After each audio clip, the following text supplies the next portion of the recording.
Hello students, welcome to another session of my online biology classes called biology simplified. मैं हूं doctor Shyamala Shah और मेरे contact details आपको दिख रहे हैं।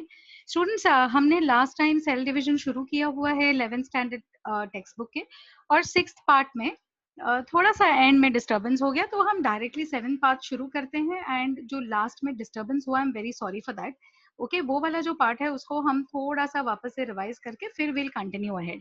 Okay, once again thank you to all much students जो मुझे सब्सक्राइब कर रहे हैं, मैसेजेस कर रहे हैं, व्हाट्सएप कर रहे हैं। Thank you very much. Okay, मेरे ऑनलाइन क्लासेस भी शुरू हो चुके हैं for all standards biology as well as for NEET.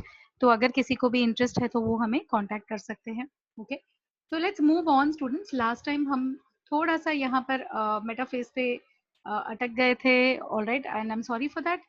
तो अभी हम इसमें कंटिन्यू कर लेते हैं। ठीक है, तो जैसे कि हम बात कर रहे थे स्टूडेंट्स मेटाफेज में। ओके, हमारे जो टेट्राड एलिमेंट्स हैं, जो टेट्राड क्रोमोसोम्स हैं, जो भी आप समझ गए हैं क्या है, होमोलोगस क्रोमोसोम्स हैं जो मदर और फादर के तरफ से है, और वो एक्सचेंज मटेरियल कर चुके हैं लेकिन अभी भी वो जुड़े हुए हैं। ये आपको याद रखना है मेटाफेज में। करेक्ट है कि अभी भी जो होमोलोगस क्रोमोसोम्स हैं वो कनेक्टेड हैं, वो फ्री नहीं हुए हैं। ऑलराइट, और वो जो सेपरेशन है वो अब होना शुरू होगा। करेक्ट है, तो स्पिंडल फाइबर्स मेटाफेज 1 में 100% डेवलप हो जाते हैं, सारे तरीके के स्पिंडल फाइबर्स। आपके जुड़े हुए जो होमोलोगस क्रोमोसोम्स हैं जिनको हम टेट्राड बोलते हैं, वो टेट्राड जो है धीरे धीरे सेल के इक्वेटोरियल प्लेन की तरफ या सेंटर की तरफ मूव होना शुरू करते हैं। तो पहले वो चारों जगह पे फैले हुए थे, डिस्पर्स्ड जिसको हम बोलते हैं। ओके, वो डिस्पर्स्ड से वो सब जो हैं जितने भी पैर्स हैं, यहाँ उन्होंने ओनली 2 आपको पैर्स दिखाए, ये वाला एक पैर है और ये दूसरा पैर है। Okay, for a normal human system या ह्यूमन सेल में 23 ऐसे पैर्स होते हैं। तो आप अपने माइंड में विजुअलाइज कीजिए कि इक्वेटोरियल प्लेन में ऐसे 23 पैर्स, टोटल 46 क्रोमोसोम्स जो है ऐसे आकर के खड़े हो जाते हैं इक्वेटोरियल प्लेन पे। इनकी प्लेसमेंट बहुत इंपॉर्टेंट है। ओके, सेंट्रोमेर जो है सेंट्रली प्लेस्ड रहती है। जो दोनों आर्म्स हैं, इनको ये जो लटकते हुए हैं, इनको हम आर्म्स बोलते हैं क्रोमोसोम के। लिखते समय आपको ये टर्म्स यूज करने हैं स्टूडेंट, जब आप इंग्लिश में आंसर कर रहे हैं you have to use these terms. So जो आर्म्स हैं, ओके, वो दोनों तरफ ऐसे बिखरे हुए या ट्रेलिंग होते हैं, और जो सेंट्रोमेर है वो बिल्कुल सेंटर में।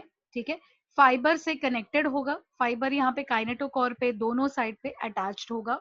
राइट, प्लीज सी दैट एक क्रोमोसोमल पेयर का जो एक जो क्रोमोसोम है उसके वन साइड पे ही ये फाइबर यहाँ पे पोल से जुड़ा हुआ है, दोनों साइड पे जुड़ा नहीं है। करेक्ट है, ये डिफरेंस है माइटोसिस और मियोसिस पार्ट 1 में। करेक्ट है, तो ये आपको वेरी केयरफुली देखना है प्रोसेस क्या हो रहा है ना। पिछले माइटोसिस में क्या होता है, काइनेटोकोर एक ही क्रोमोसोम के दोनों साइड के काइनेटोकोर पे स्पिंडल फाइबर कनेक्टेड होता है ना।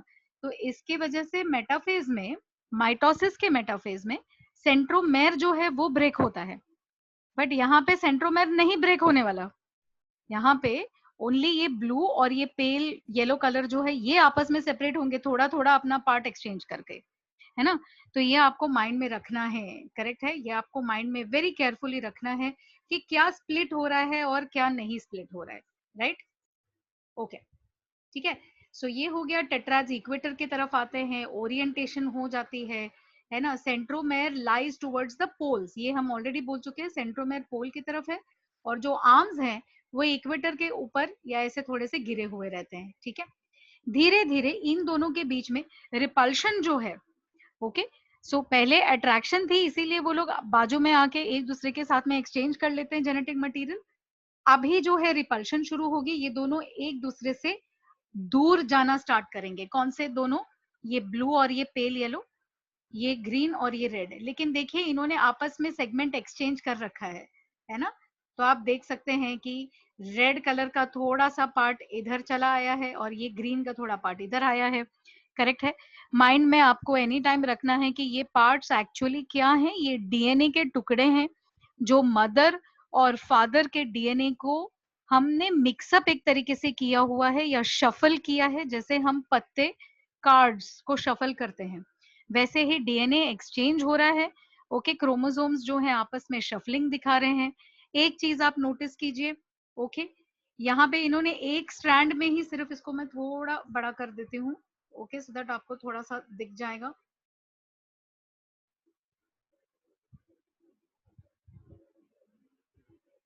Just give me a minute, right. अब देखिए थोड़ा ब्लर्ड है लेकिन थोड़ा काम चला लेते हैं, राइट। देखिए इन्होंने ये वाले रेड स्ट्रैंड में ग्रीन दिखाया है और ये वाले ग्रीन स्ट्रैंड में रेड का एक्सचेंज दिखाया है ना, दिख रहा है ना क्लियरली। अब मैं आपको ये बता रही हूँ कि डायग्राम में उन्होंने एक ही स्ट्रैंड बताया है, लेकिन एक्चुअली ये स्ट्रैंड और ये स्ट्रैंड में भी एक्सचेंज होगा, ये पूरे एरिया में भी एक्सचेंज होगा। सिमिलरली यहाँ पे पूरे ब्लू और पूरे येलो में जगह जगह पे एक्सचेंज होता रहेगा। Do you understand this?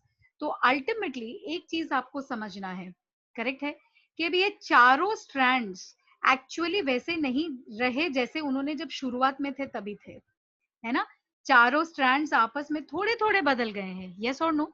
तो अभी अगर आप देखेंगे तो मेरे पास पहले एक मैटरनल मतलब मदर का क्रोमोसोम एक फादर का क्रोमोसोम था, अभी मेरे पास 4 स्ट्रैंड्स हैं और चारों ओके ना तो ओरिजिनल मदर के जैसे हैं ना तो ओरिजिनल फादर के जैसे हैं, है ना। I hope you are understanding this. और अब ये चीज सारे के सारे 46 क्रोमोसोम्स में आपस में जो 23 पेयर्स हैं वो एक्सचेंज कर करके मेरे पास अभी अलग अलग अलग अलग कॉम्बिनेशन तैयार हो गए हैं, करेक्ट है। तो मैंने क्या किया है, मैंने ओरिजिनल पेरेंट के जीन्स में वेरिएशन लाया है। Do you understand this? ये एक बेसिक चीज है स्टूडेंट समझने की कि सेक्सुअल रिप्रोडक्शन में हम वेरिएशन क्रिएट करते हैं, यस और नो। जैसे अगर बेबी हो जाता है वो ना तो 100% अपने फादर जैसे लगता है ना 100% अपने मदर जैसे। अभी आप समझ पाएंगे क्यों, है ना। क्योंकि जो चारों स्ट्रैंड्स आगे जाके सेपरेट होंगे, अभी नहीं मियोसिस 2 में, बट चारों स्ट्रैंड जब सेपरेट होंगे और 4 जब डॉटर सेल्स बनेंगे तो चारों में जो डीएनए का कॉम्बिनेशन है वो ना तो 100% अपने मदर का कॉम्बिनेशन है ना तो 100% अपने फादर का, है ना। तो ये बड़ा ही ब्यूटीफुल और बड़ा ही सुपर प्रोसेस है। So this is what I need you to understand कि मेटाफेज 1 में ओके होमोलोगस क्रोमोसोम्स आपस में ऐसे आ जाते हैं और धीरे धीरे मेटाफेज 1 के एंड में ये आपस से दूर चले जाते हैं, मतलब ब्लू थोड़ा अलग हो जाएगा, ये अलग हो जाएगा, ये अलग हो जाएगा, ये अलग हो जाएगा, करेक्ट है। और इस टाइम पे हम कहते हैं कि मेटाफेज 1 जो है वो कंप्लीशन के फेज पे आ रहा है, राइट। डायग्राम के नोटेशंस देख लीजिए या मार्किंग्स, दिस इज द पोल, ये भी पोल है, ये टेट्राड्स हैं और ये रिकम्बाइंड क्रोमोसोम्स है क्योंकि ये थोड़ा थोड़ा एक्सचेंज ऑफ मटेरियल हो चुका है। स्टूडेंट्स मियोसिस में मटेरियल एक्सचेंज दिखाना बहुत जरूरी है। अगर आप कलरिंग नहीं कर रहे हैं तो डायग्राम में पेंसिल से शेडिंग करके आप अलग अलग क्रोमोसोम्स को जरूर बता दीजिए, या तो फिर आप फिगर में नोटेशन बता सकते हैं कि exchange pieces of DNA, right. But you have to show the exchange, is this clear? Correct है। तो मेटाफेज 1 हमने आराम से कंप्लीट कर लिया है, अब आ जाते हैं एनाफेज 1 पे। ओके, एनाफेज 1 में ऑलरेडी होमोलोगस क्रोमोसोम्स मेटाफेज 1 में आपस से दूर जाना शुरू कर चुके हैं, करेक्ट है। इस प्रोसेस को कंप्लीट करेंगे हम एनाफेज 1 में। इस फेज में जो आपके दो होमोलोगस क्रोमोसोम्स हैं ये एक दूसरे से दूर खींचे चले जाते हैं पोल की तरफ, करेक्ट है। तो यहाँ पे एनाफेज 1 का डायग्राम इन्होंने बताया है, तो यू कैन सी कि जो एक्सचेंज्ड है, देखिए थोड़ा लाइट ब्लू, थोड़ा डार्क ब्लू, थोड़ा ऐसे थोड़ा वैसे, तो बीच में स्पिंडल फाइबर्स आ गए हैं और ये इन दोनों को पुश कर रहे हैं। प्लीज रिमेम्बर, ओके, एनाफेज 1 में कौन सेपरेट हो रहा है? होमोलोगस क्रोमोसोम सेपरेट हो रहे हैं। इसको कहीं पे मन में बिठा लीजिए या नोट्स में लिख लीजिए कि होमोलोगस क्रोमोसोम सेपरेट हो रहे हैं, okay. Sister chromatids are not separating. Centromere जो है, सेंट्रोमेर स्प्लिट नहीं हो रहा है, करेक्ट है। तो एनाफेज 1 में सेंट्रोमेर स्प्लिट नहीं हो रहा है, ओनली होमोलोगस क्रोमोसोम्स आपस में सेपरेट हो रहे हैं। और अभी ये होमोलोगस क्रोमोसोम्स भी हम नहीं बोल सकते इनको, क्योंकि अभी ये आपस में सेम नहीं है, एक्सचेंज हो चुके हैं, ओके। बस हम स्टडी के लिए आपको बता रहे हैं, इज दिस क्लियर? राइट। सो वापस से आ जाते हैं हम जरा मेटा एनाफेज पे, ओके। सो एनाफेज में होमोलोगस क्रोमोसोम्स आपस से दूर जाते हैं और दोनों ऑपोजिट पोल्स में, ये वाला जो है ये यहाँ के पोल में और दूसरा वाला जो है दूसरे पोल में, आपस में चले जाएंगे, अलग हो जाएंगे। इस प्रोसेस को जहां पर ओके एक्सचेंज क्रोमैटिड्स के बाद होमोलोगस क्रोमोसोम्स आपस से अलग होते हैं और दूसरे दूसरे पोल्स में चले जाते हैं, इस प्रोसेस को कहा जाता है डिसजंक्शन। है ना, ये टर्म आपके आंसर में आना बहुत इंपॉर्टेंट है। So this is known as disjunction. Okay, please note कीजिए कि एनाफेज 1 में जो दो सिस्टर क्रोमैटिड्स हैं ये सेपरेट नहीं होते हैं, सेंट्रोमेर स्प्लिट नहीं होता है। Okay, very good. तो ये आपको याद रखना है, ये मैं बार बार बोलती रहूंगी क्योंकि नीट पॉइंट ऑफ व्यू से जब भी आपको फाइन क्वेश्चंस पूछे जाते हैं तो कई बार स्टूडेंट्स कंफ्यूज हो जाते हैं, माइटोसिस, मियोसिस, मियोसिस 1, मियोसिस 2, है ना। तो कंफ्यूजन नहीं होना है, बड़े ही सिंपल तरीके से हमको कंटिन्यू करना है प्रोसेस को। करेक्ट है, तो ये हो गया एनाफेज 1, है ना। अब एनाफेज 1 में जब भी आपका डिसजंक्शन हुआ तो आपने क्या नोटिस किया? अब देखिए, सपोज हमने इनिशियली यहाँ पे हमने कंसिडर किया है कि देर आर 1 2 3 4 4 क्रोमोसोम्स हैं यहाँ पे, करेक्ट है। अब ये जब सेपरेट हो रहे हैं, है ना, जब भी आपका डिसजंक्शन हो रहा है तो क्या हो रहा है, ये पोल पे 2 क्रोमोसोम्स आ गए, ये पोल पे 2 क्रोमोसोम्स आ गए। तो क्या नोटिस किया आपने? इनिशियली यहाँ पे 4 क्रोमोसोम्स थे एक ही सेल में, बट अभी डिसजंक्शन होने के बाद दोनों पोल्स पे ओनली 2 क्रोमोसोम्स आके इकट्ठे हो गए हैं, है ना। तो क्या हुआ है, रिडक्शन हुआ या नहीं हुआ? रिडक्शन हो गया ना, 4 क्रोमोसोम से आप 2 क्रोमोसोम पे आ गए, बीच में अभी बस वॉल बनना बाकी है जो बाद में बनेगा।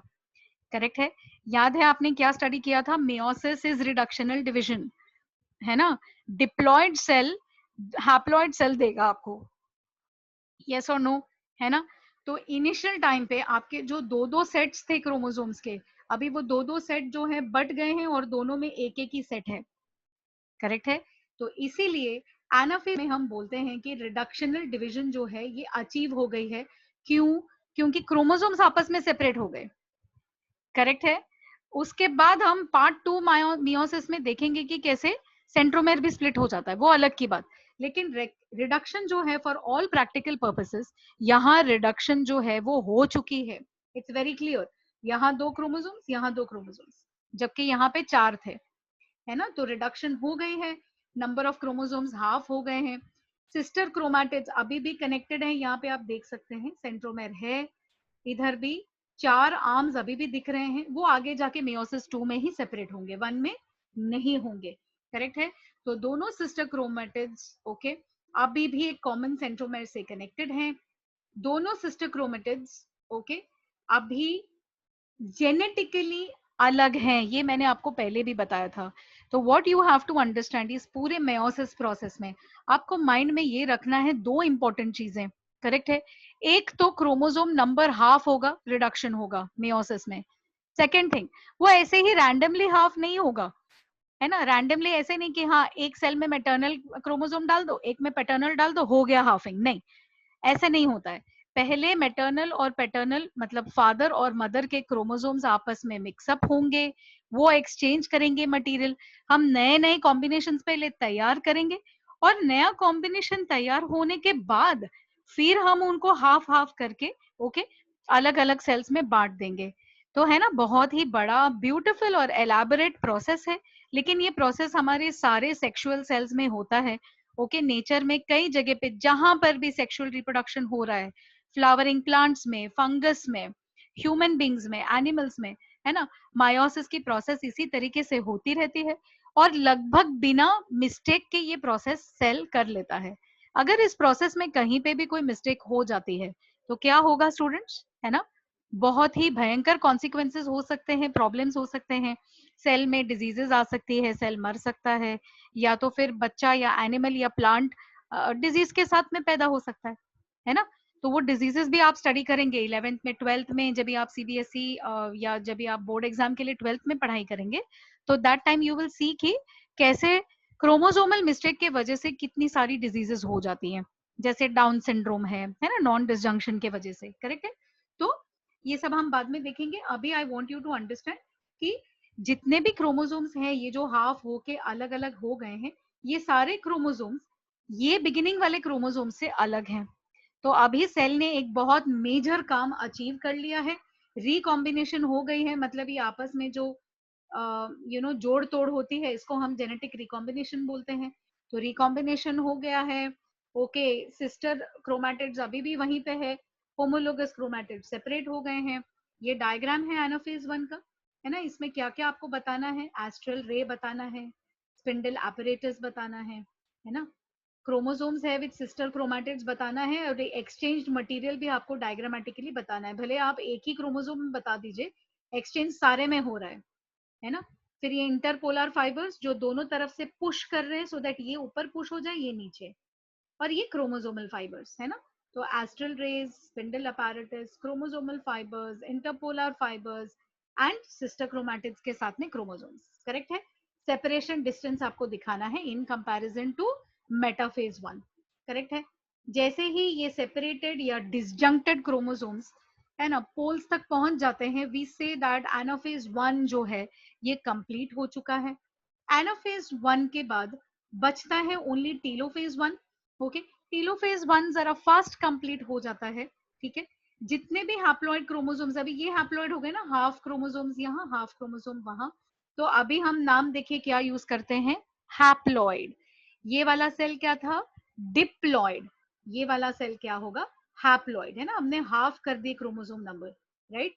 सो हैप्लॉइड क्रोमोसोम नंबर अपने अपने पोल में रीच होने के बाद वापस से थोड़ा सा अनकॉइलिंग हो जाएगा, तो ये जो इतने थिक थिक हो गए हैं ये वापस से पतले हो जाएंगे, है ना, धागों के जैसे लंबे हो जाएंगे, धागों के जैसे।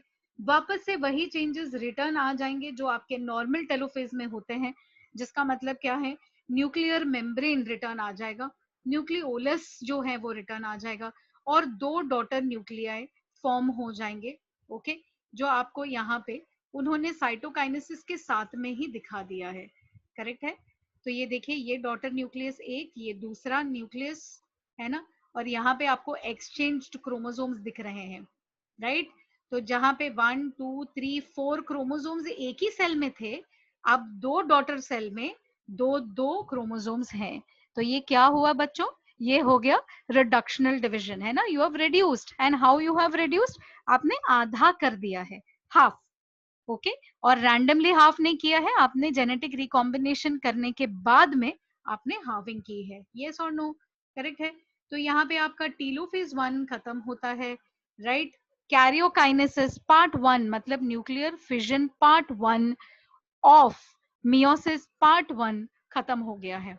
इसके बाद क्या बचता है, साइटोकाइनेसिस 1, है ना।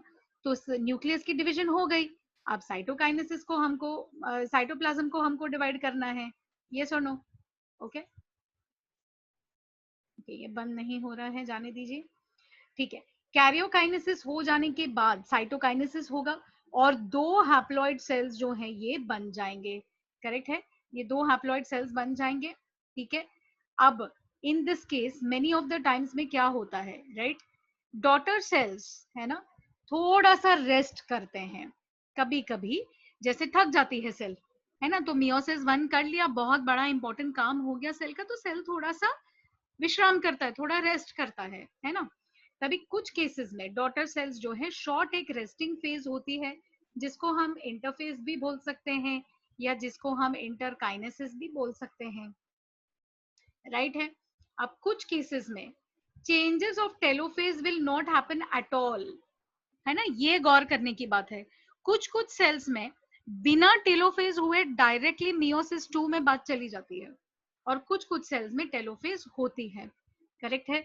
तो ये आपको ध्यान रखना है कि कुछ कुछ एक्सेप्शंस हैं, है ना। नेचर भी हर चीज को अलग अलग ढंग से करता है, तो वो बोलता है कि ओके ठीक है, अभी मुझे रेस्ट करना है, अभी मुझे नहीं रेस्ट करना है। कुछ सेल्स रेस्टिंग दिखाते हैं, टेलोफेज दिखाते हैं, कुछ सेल्स टेलोफेज नहीं दिखाते हैं। ये जो एक्सेप्शंस हैं ये आपको जब मैं नीट के लेक्चर्स करूंगी उस टाइम पे मैं आपको बता दूंगी, ओके, कि व्हाट आर द एक्सेप्शंस, है ना।